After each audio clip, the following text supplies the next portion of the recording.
Revelation 1479. From the 18th of June 1940.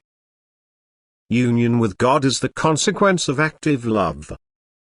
To find inner contact with the divine is always a consequence of love awakened in man. It is impossible that a man, who has not previously expressed the will through love work to adjust himself affirmatively to the eternal Godhead, can unite with God. From this it follows that only through love, a union with God can be achieved, for therefore the union with God presupposes having become love. It is furthermore understandable that God, as love himself, will be the where true love becomes active. So man feels in a work of love the presence of eternal love as an increased drive to love and a blissful consciousness of power. Purely physically, this is little perceptible, however, the soul feels this unconsciously in inner peace and increased joy of life, which, however, is not valid for earthly interests. It seeks to explore God and infinity.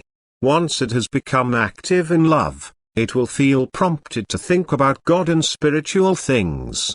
For it is the consequence of the love of the heart, that eternal love now makes himself known to man and turns his train of thought to himself. And a person feels well in the spiritual atmosphere which now surrounds him. He feels the divine where he approaches him, he lets himself be seized by the power of divine love, he tries to form himself in such a way that he is worthy of this divine connection, and from now on he remains striving for the salvation of his soul, since he recognizes that man's goal should be the union with God. He does not need to withdraw from the duties of earthly life, but he must be careful to put the work on his soul before earthly striving, then earthly activity is also conducive to the higher development of the soul. If he begins and ends everything with God and only always strives for God-connectedness, all earthly activity will be a blessing for him, because he now consciously serves his fellow man through his earthly work, and he can master this effortlessly, if he only always desires strength from God and constantly practices love. For now he does everything with God, who is with him in every work of love. He has detached himself from the kingdom of darkness and has consciously entered the kingdom of light.